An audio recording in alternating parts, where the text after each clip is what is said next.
I remember sitting down with the table. I don't even know who these people were, but I just sat down with the table and a random table, and I was waiting on them. I was like, "Do you guys mind if I sit down?" I sat next to them. They're like, "What's going on?" I was like, "Guys, I'm joining Hamilton tomorrow. Like, so I don't know what your order is, but what do you want?" Like,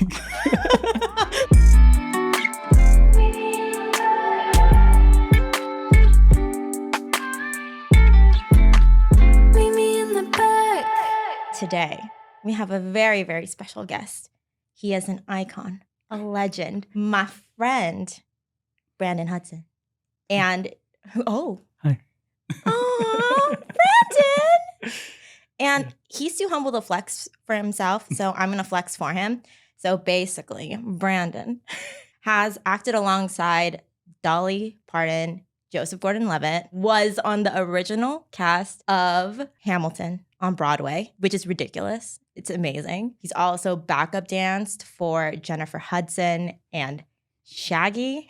Sang at the Superbowl last year as well. And not only do you do all of those things, you're basically a triple threat. Yeah, You also own your own company as well, right? I do. Yeah. I have no idea how you make time for any of that, and we're going to dive into all of that. So in the beginning of all of this, you were a dancer first, right? Did you know you wanted to go into dance or acting or singing? How did you get into this? It's all very random, like what my life has turned into. Because I did show choir in high school, but when I went to college, I went to school in did 3 different schools. But I finally got my degree from a school in St. Louis called Lindenwood University. I didn't go to school for dance. I actually went to school for Spanish translation and visual arts. And then I dropped the visual arts and then focused on Spanish translation. But at 19 is when I found dance. And so that's when I started training, and then it just kind of took over my life, and I worked at Six Flags for a summer, and it was over from there. Yeah. So none of this was ever anything that I wanted to do. So you started dance basically in college. So what was the training like leading up to like your first job with Six Flags? No training, really. I mean, I took like a dance class at the first school I went to, and then I transferred. I went to this little school in Lincoln, Illinois called Lincoln College, which actually just closed down, which is sad. A lot of memories there. And then I transferred to a community college back in my hometown, Peoria, Illinois. And I started taking a few dance classes there. I wasn't serious, you know. So that was kind of the training that I had, like pre and post Six Flags. But prior to Six Flags, literally, I didn't have any training. I just liked dancing. And what was your first like big dance job? At the beginning of 2012, I auditioned for West Side Story International Tour in New York City. Yeah, What? sorry, surprise. That was a Um, plot twist. yeah, surprise. I had done West Side Story at a community theater in Peoria, Illinois for the summer, and the director called me. She's like, "You need to go do this," and I was like, "I'm not good enough. I can't." Something in me kept being like, "You are gonna get the job. Go." And I was like, "Okay." So I called my dad and I called my parents. And I was like, "I think I need to go to New York from St. Louis." Booked my ticket, left 2 hours later, and then I got the job. Yeah, I don't know. It's weird. That's an incredible story. It also reminds me of me and how I had this gut instinct, like I need to go to Montreal, and then ended up booking Yeah. Cirque du Soleil 3 months afterwards. And it's just that instinct that you have within yourself, like I need to do this. What was that audition like for you? Because I can't imagine like you're auditioning for West Side Story. It's such an iconic musical. What was that like? Terrifying. Because I had only auditioned for one other thing in my life. Like, and that was Six Flags, and that was me and one other person next to me. Whereas I'm in a room with 50, 60 people, and that's just in my group. There was about 400 or 500 people they saw that day, and then they saw people in Chicago, LA, and Paris, and London. It was wild. How did you handle those nerves? Because I know so many of us have imposter syndrome. So many of us go into these situations and we're just like, fuck, like, I don't know if I can do this. How did you handle those nerves? This is like your second audition. It's a huge audition. It's in multiple like states and countries. Like, how did you handle that? I knew I had to do it. You know, I mean, I'm from the Midwest. If I'm gonna be an artist, I can't go back and do that. You know what I mean? Like I can't be an artist there. And I knew that that instinct to be an artist has been in me since I was probably 4 years old. I've known my whole life that I was supposed to be an artist. I don't know in what capacity. So I think for that, I'm just like, all right, I gotta do it. It's scary. I was shaking, but yeah. And I tell myself that all the time. I'm like, well, I have no choice now, so suck it up or don't. You know, like Yeah, it's that like kind of like do or die sort of like mentality. And I think in those situations, it's like you either follow like the expectations that were placed on you or you actually like pave your own way. So yeah. with that being said, were your family supportive of you when you went to this first audition or just like throughout your creative Yeah. sort of career?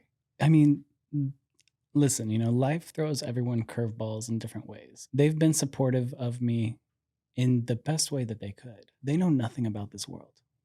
They don't understand the arts world. And to be fair, I don't really try to give them too much input into it because I know it can mess people up mentally. The things that we go through, the amount of rejection that we have and that we face, I don't want to put that on them. I don't want them to think about it. If I'm hurt or something, every once in a while, if it's big, like something happened in November that was huge and I lost the job and I was like, was so sad, right?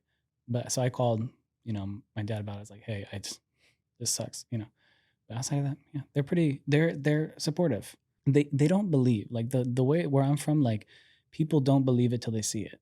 And maybe that's just a thing all the way around. Like maybe I can only speak from my experience, but I had to like prove it to them that this is what I'm doing. And like, I mean, the Super Bowl was a huge like my son is in front of millions of people singing on national television. So What was the moment where your parents were like, "Oh, we get it"?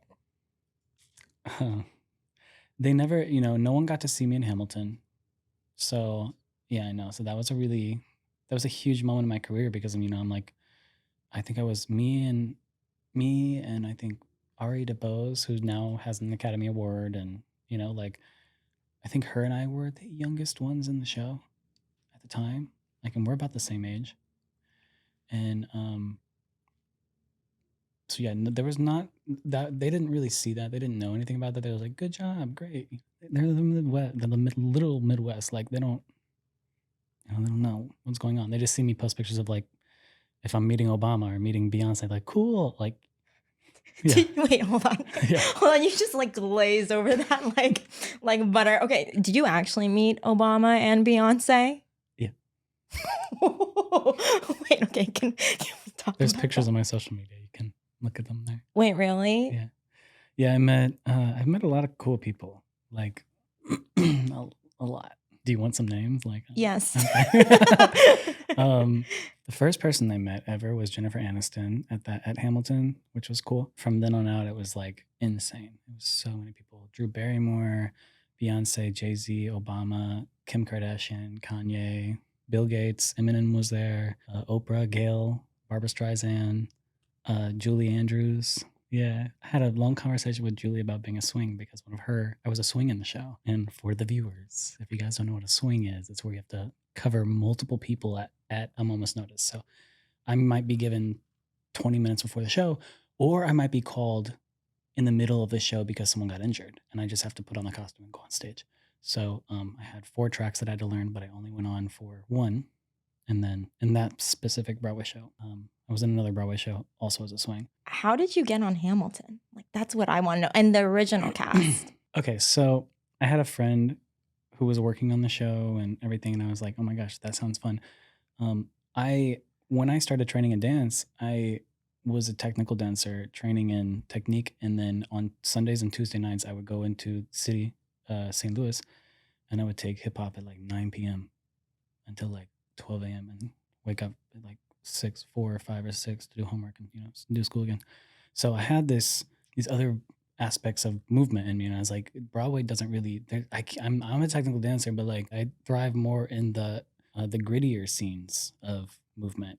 So yeah, I talked to my friend about it, and then I remember I auditioned for the national tour of Joseph and the Amazing Technicolor Dreamcoat. What? Okay, so West Side Story.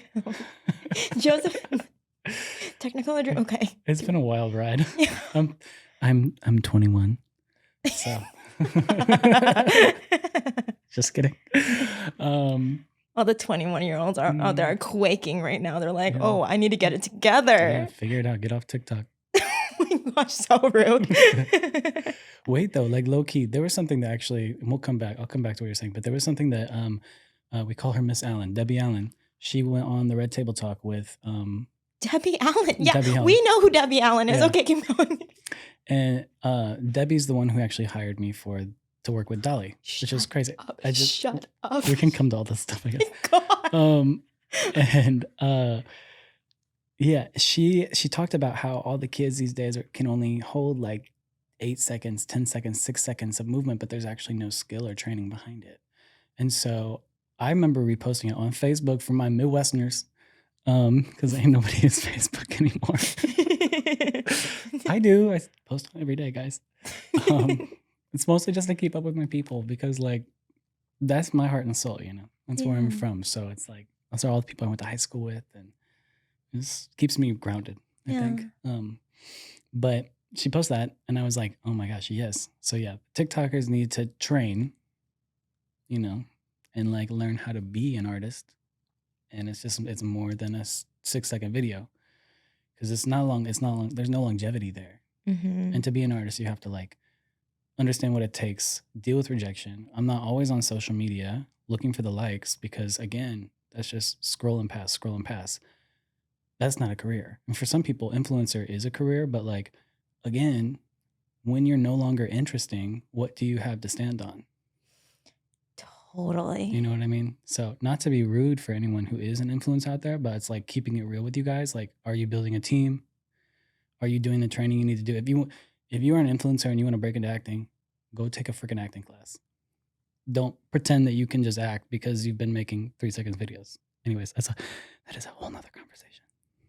I want to die. I digress. I definitely want to not digress. We'll get there. Yeah, we'll get there. I could go off.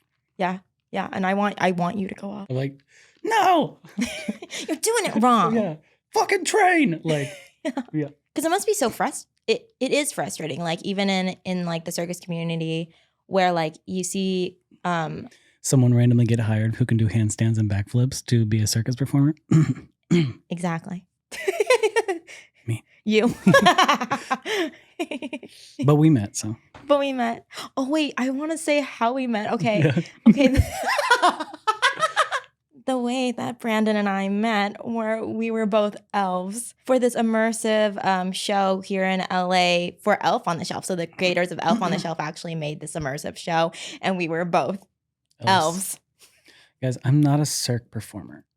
Like, I was hired to do circus with all these people who do circus. Mm-hmm. And then there's me. But you did such an... You know what? You held a handstand after those last couple months. Yeah, gone now, but yeah. And I posted one on Instagram. Someone's like, oh my gosh, Janae. She was like, oh my gosh, your handstands. I was like, nah, I slowed it down. That's a slow-mo. This is not a real handstand. You slow-mo'd it? Yeah, but you know, I put that optical flow on so you can't tell that the shutter's changing. Oh yeah, pro tip. Yeah. Optical flow when you're slow-moing things. Just saying, guys. Giving like the real life advice. You know what was my favorite part about my favorite moment with you on that show was when we were both on that like big stage and those moms who were obviously intoxicated like ran up on stage. Oh my gosh. Do you remember them? Oh my gosh. Honestly, I low-key blacked out a lot of that memory. So I just was there. We like trauma bonded. Yeah. Behind that box too. We'd be like, oh God, people. Yeah, we had like this giant gift box and Brandon and I wouldn't go behind it and we'd just hide. And we'd hide until the people came, but sometimes on some days, low key. And I feel like we're doing like a little confessional right now, like on some of those days when you've just had too much. Yeah. We would just hide behind the box and talk to each other and not come out. No. Sometimes we just like play hide and go seek and then they would just walk away. Be like, it's fine. Yeah. And we're like, okay, bye. Yeah. Anyways, that is how Brandon and I met. Yeah. Going back to Hamilton. Yeah. Do you have any advice for someone who wants to get on Broadway? Do you have an agent? Do you know people? Like how'd you do it? Well, the whole thing is kind of interesting. So we'll go back to Joseph, right? So the director choreographer of Joseph, his name's Andy Blankenbuehler. He is the Tony Award-winning choreographer of Hamilton.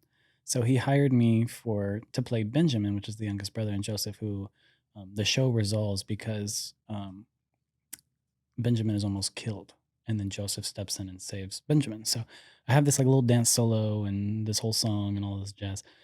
So he hired me for that show, and then which is a whole other thing in its own because I almost didn't make it to the callback because my agents didn't tell me about it.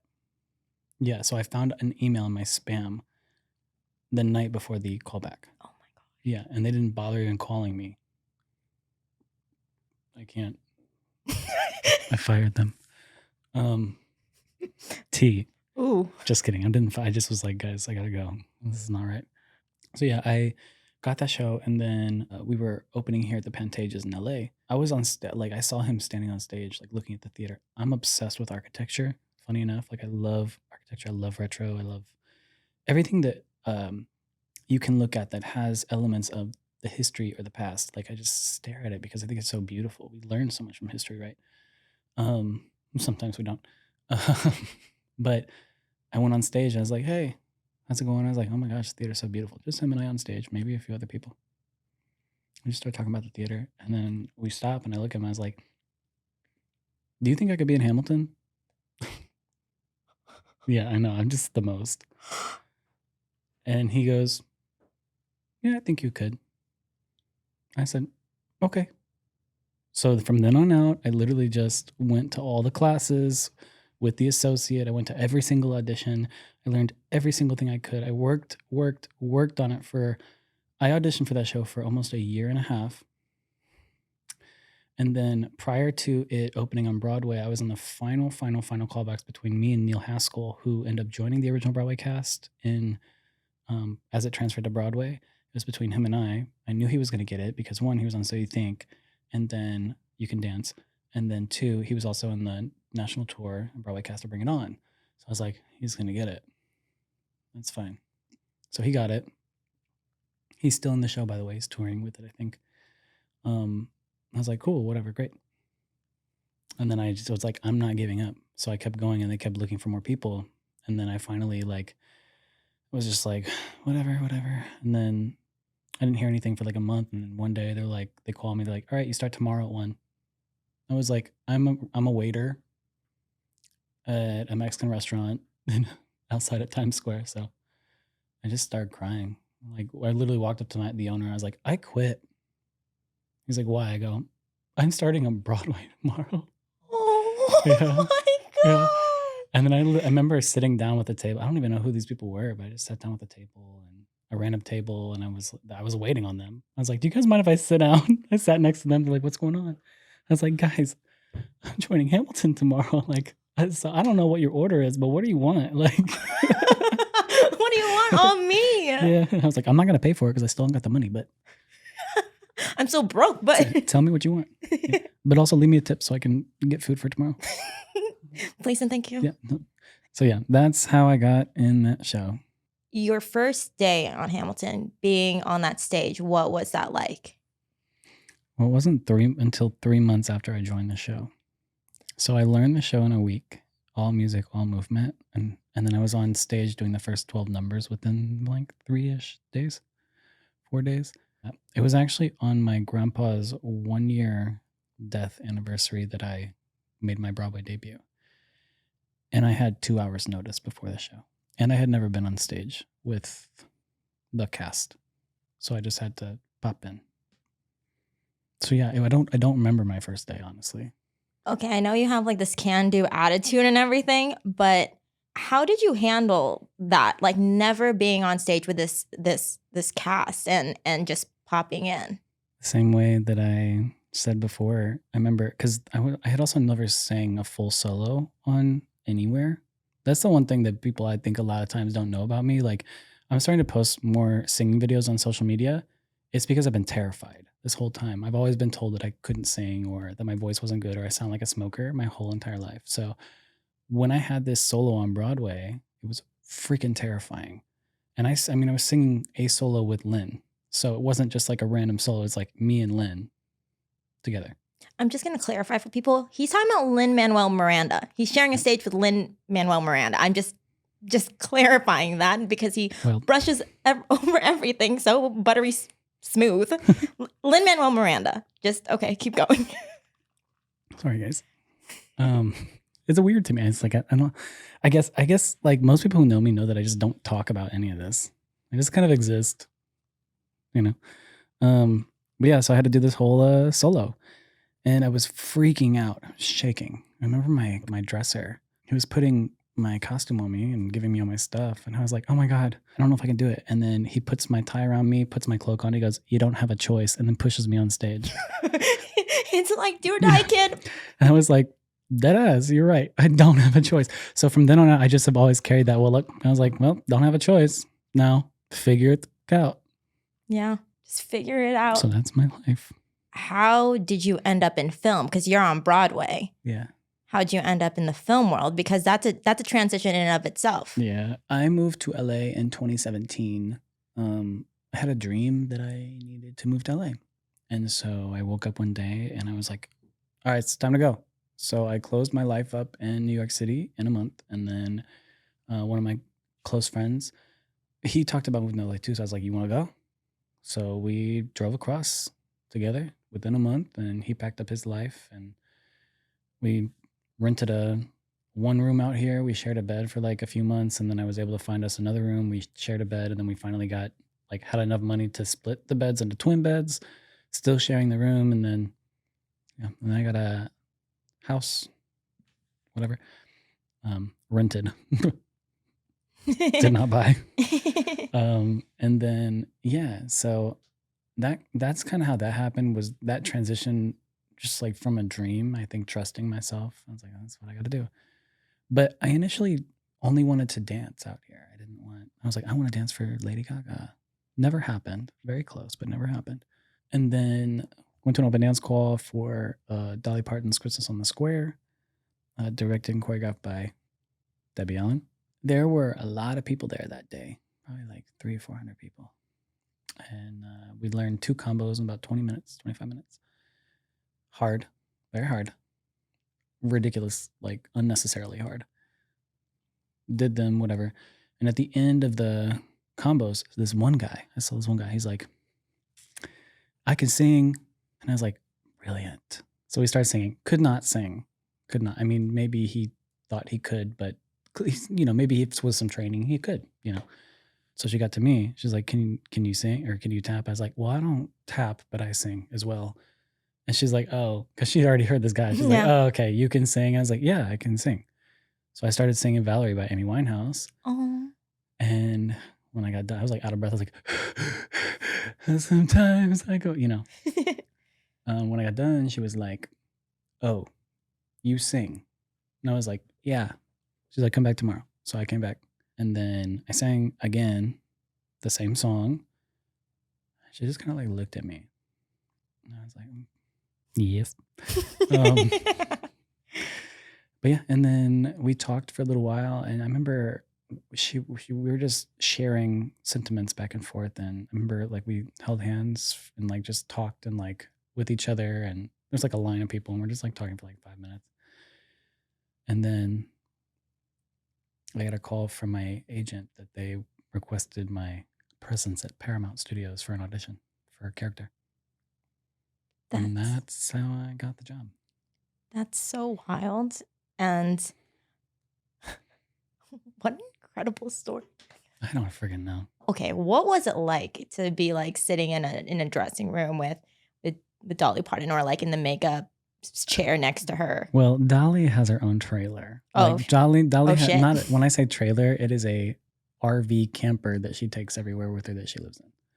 So it is that, and then we had our own separate trailers, and then we had a green room for the main actors and then a green room for the dancers. So the 14 of us main actors were separated into the green room.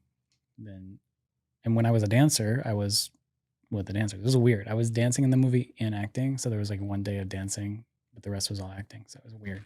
And then did any of your family like come out during that time and witness your greatness, basically? Oh my god. I called my dad. I was like, "Hey, I need you to come here." And he's like, "What?" And I was like, "I need you to fly out. I have an extra bed in my space. You can stay."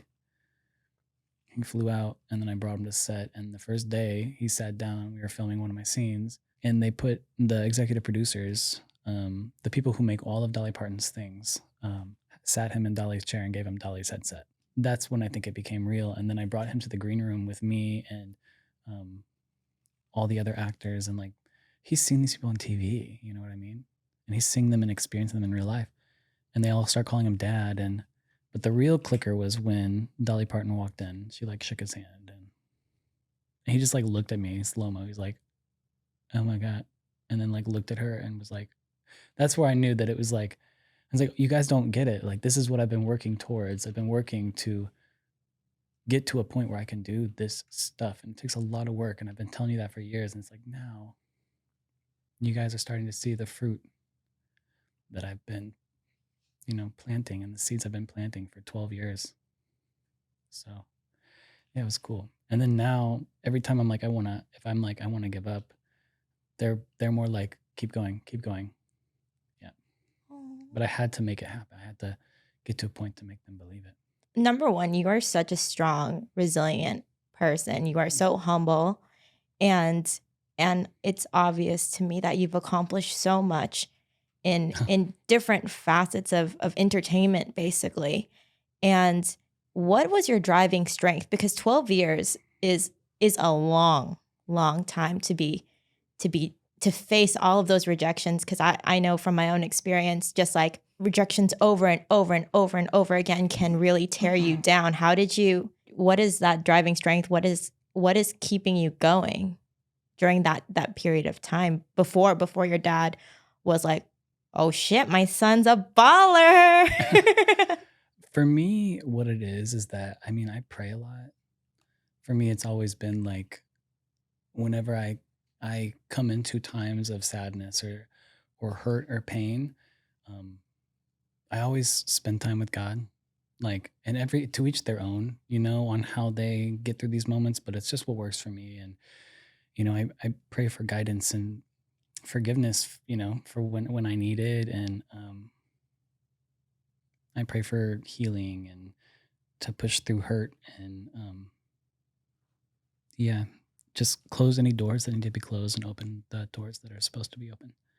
So I'd probably say that prayer once a week, even still to this day. That's truly like how I've gotten, I think, through all of it. I love that. I feel like having faith and trust in God, or if you're like a viewer out there, whatever you believe in, especially in sort of this like creative industry, you have to have something that grounds you and that you believe in. That's just my opinion. But like Yeah. obviously everyone to each their own, Mhm. But I think that just having faith in something really, really, really helps. And I think the other thing that has been helpful is trusting my instincts. Like the moment I feel that I have to do something. And to be fair, there's always like two different voices in our head. And like as an artist, you really have to discern which voice is which. Is it going to be a voice that's going to create and put out work that is going to be hurtful? Or is it going to be work that's actually going to progress things in a positive way? And and dealing with hurt and dealing with frustration and pains in your art is part of, oh my God, progression. My bad.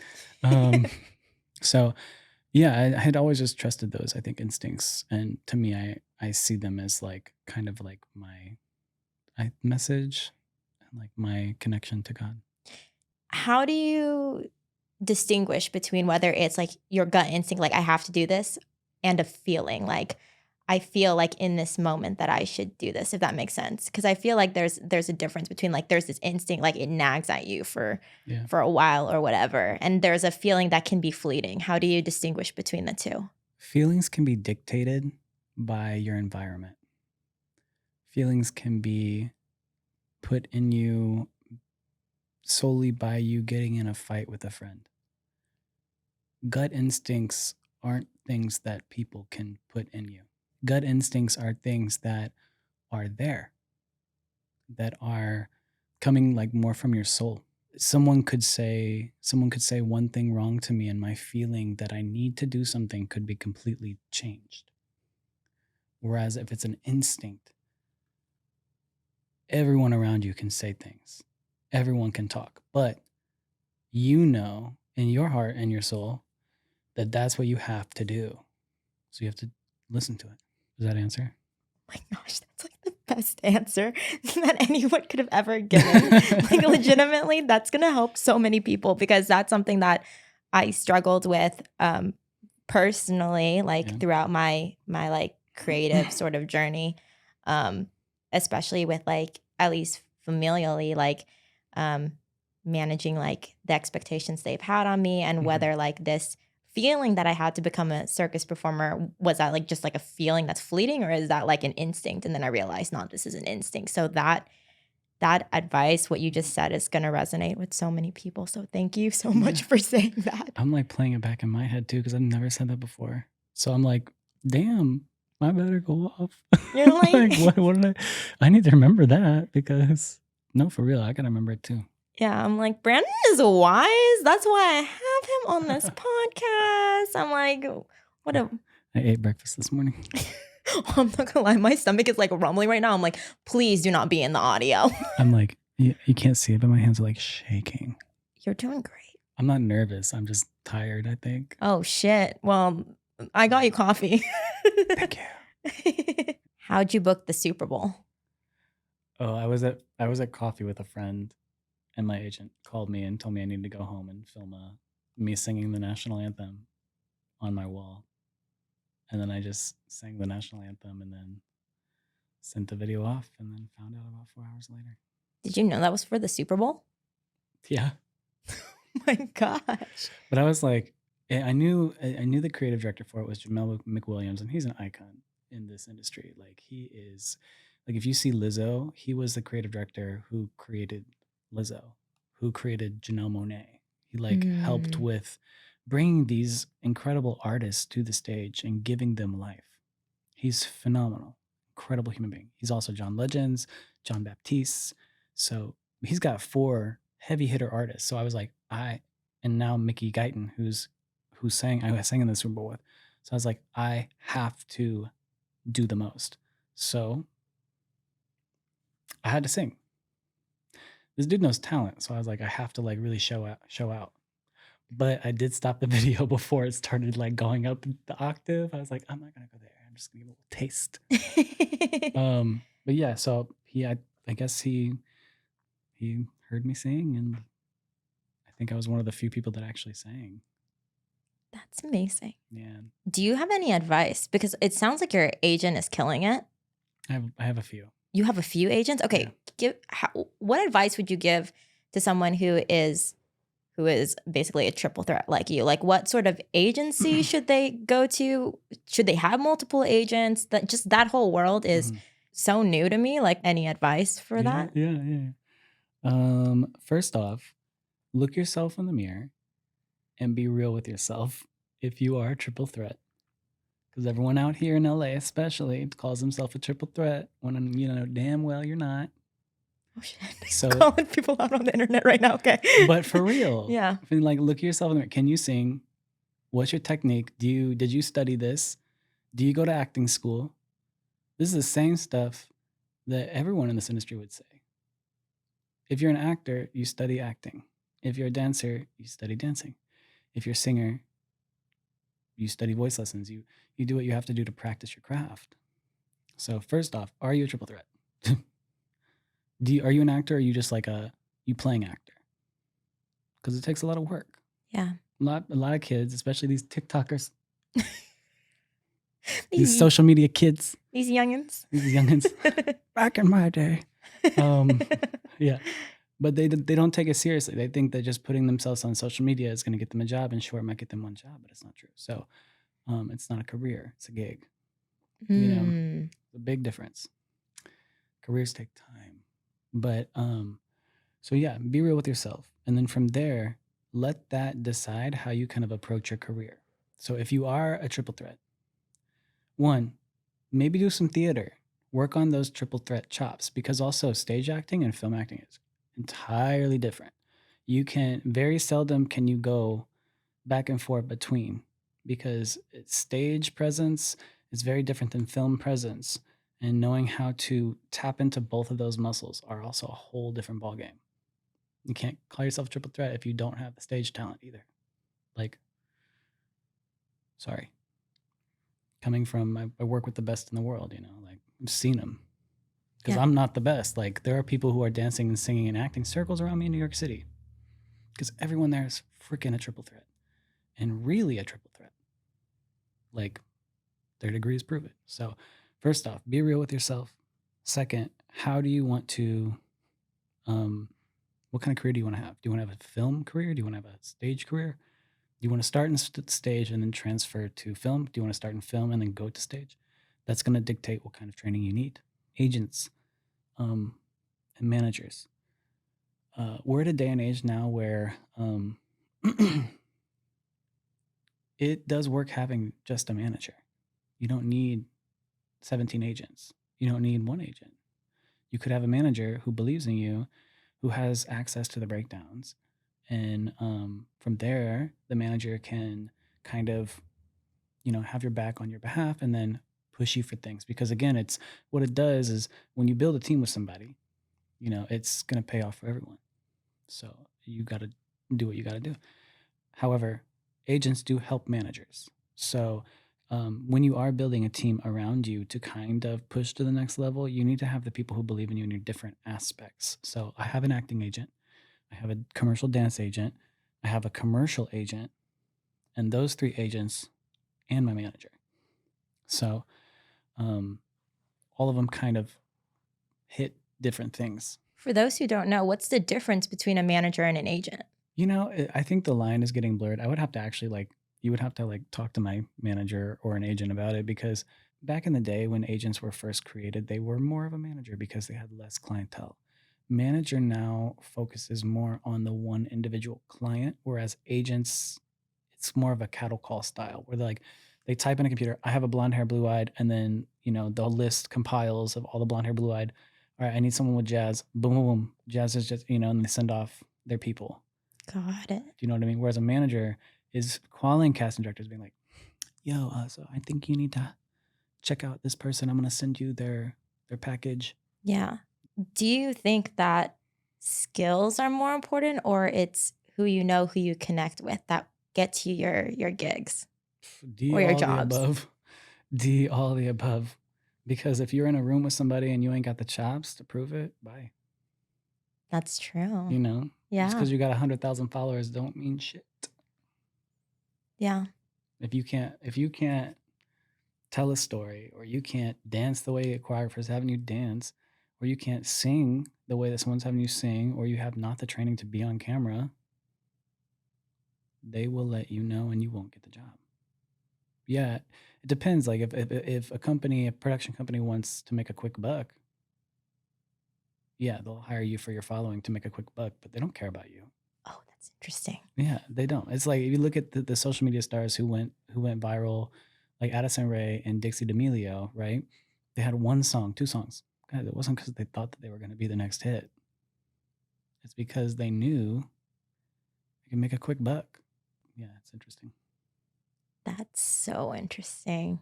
Has that been frustrating for you to see sort of these influencers come into like dance or acting, basically into your fields, and you and so many other people have like really dedicated your life into honing your individual craft, like singing or dancing or acting?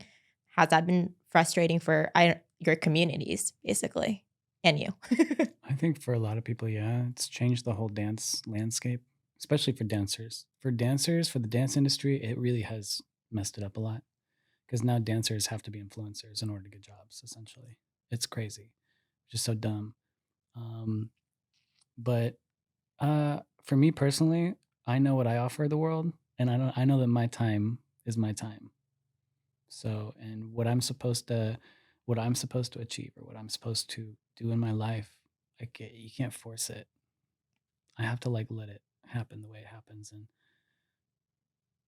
all this stuff at a certain point in time, you cut through the noise because people we started seeing that throughout COVID. Like people are no longer like liking that stuff. They're now kind of more gravitating towards what's real and what's honest. Yeah, And totally. so, because we got like this over whatever with social media. So it's like, so yeah, I'm like, my time, I look 21.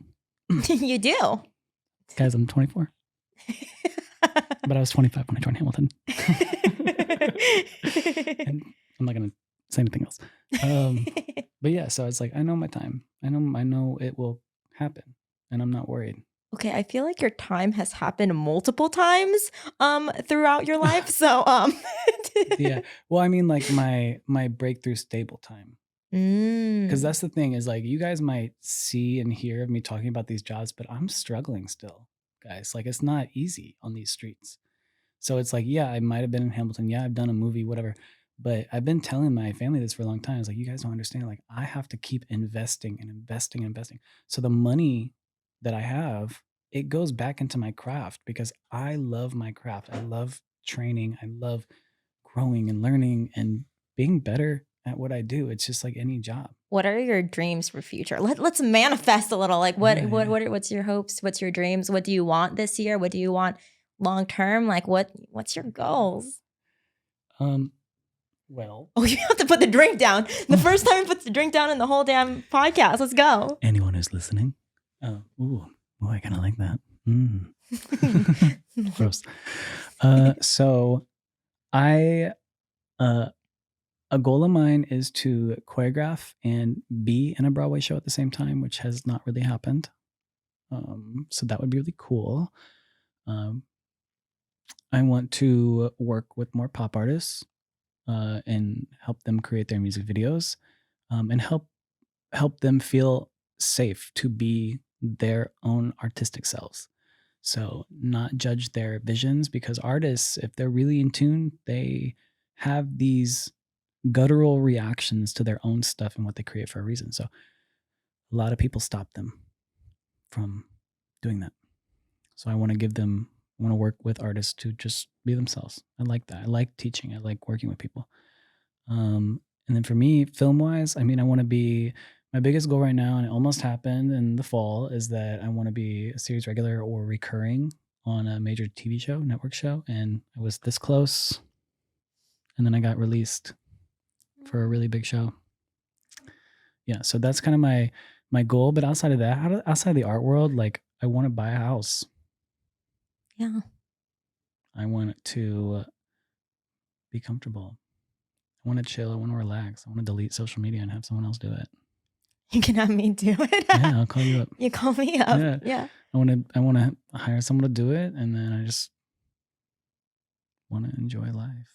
You've done so much in your career, your multiple careers. Like you should feel so proud of yourself. And can you touch a little bit on your company? Oh, sure. Yeah, so I am a creator and owner of this little company called B90 Creative LLC. I don't really need the LLC, I just B90 Creative, but it sounds cool. And so it is I market myself as like a remote video editing service, but it's way more than that. It's just, I get a lot of editing jobs, which is great because it keeps me stable to do what I'm doing now. But I handle creative direction, choreography, artist development, and then I have a little team of people I work with. If I'm working with an artist, I bring in assistants. Yeah, so you can hire my company, especially like if you are an agent or something like that, or a production company, you can hire my company and I'll cast dancers. And then I work with the agencies to bring dancers onto shoots and making sure rates are appropriate. Oh, we can do a whole podcast episode on that. Okay, keep going. So I have starting rates for dancers. And then from there, I work with agents. Can you give those rates right now? I won't. You won't? I will not. Okay. Because every job's going to have to be a little different. Gotcha. Yeah, so it's based upon what's in the budget. So, however, I don't budge, really. If you want to hire my talent and you want to hire me and what I have to offer and what they have to offer, you're going to pay. Because everyone's cheap these days. can you give a range of like the amount of money basically for dancers? Like what should be a rate for a dancer, especially for those who are just like starting out and they have no idea? So for dancers, they have this. They're trying to create 2 unions currently. One is not really a union, but it's dancers who got together. It's called Dancers Alliance, and they have starting fees, starting rates. You can just type in Dancers Alliance on Google rates, and you can find out what that is. But then there's also another one called the Choreographers Guild that they're starting right now. And actually, Vincent Patterson, who's a friend of mine, he's also like one of the directors and creators with Michael Jackson, who created like Michael Jackson stuff. And then like, if you guys remember seeing like Smooth Criminal stuff, that was Vincent. So he partnered with some current choreographers, and they created the guild to kind of like unionize for dancers. So they're doing their whole thing, but right now they're steady focused on getting an Academy Award for choreography because it still doesn't exist, which is crazy because dancers change the world. I'm just saying, maybe I'm biased. It's true. Yeah, but so that's kind of that. But yeah, you can type in rates. Everything's a little different. But I know for when I hire anybody, like I don't even, if it's a video, I'm not going less than 500. Cool. Yeah, like I can't. It's like a lot of people who are hiring have never been in a dancer's position. How many years did they put in? Exactly. Like they have a college degree in dancing, and they come out here and dance for free for 4 years just to be noticed. Do you know what I mean? At this point, they're 26. They've got no income as a dancer, and you're going to pay them $300 to shake their booty. Yeah. You know, so I'm very adamant and like about that kind of stuff. I've said no to projects for not paying enough. I love that. I love that you're an advocate for fair, equitable payment for dancers. For everybody. For everybody. For honestly everybody. Yeah. It doesn't matter. It starts with dancers, you know what I mean? But it's like just in general, we should all be treated the same. For sure. And thank you so much for being on this podcast, Brandon. Yeah, it was fun. Thanks. And where can people find you on social media and plug in your handles, you know? Yeah. So you can find me on the Instagram. It's Brandon Hudson 90. And then you can find my creative page from there. And then if you need me, call me, beat me if you want to reach me. We love a Kim Possible moment. Kim Possible. Yeah. Well, thank you again. Yeah, thanks. Thank you. And thanks for listening. Okay. Bye. Bye. Bye.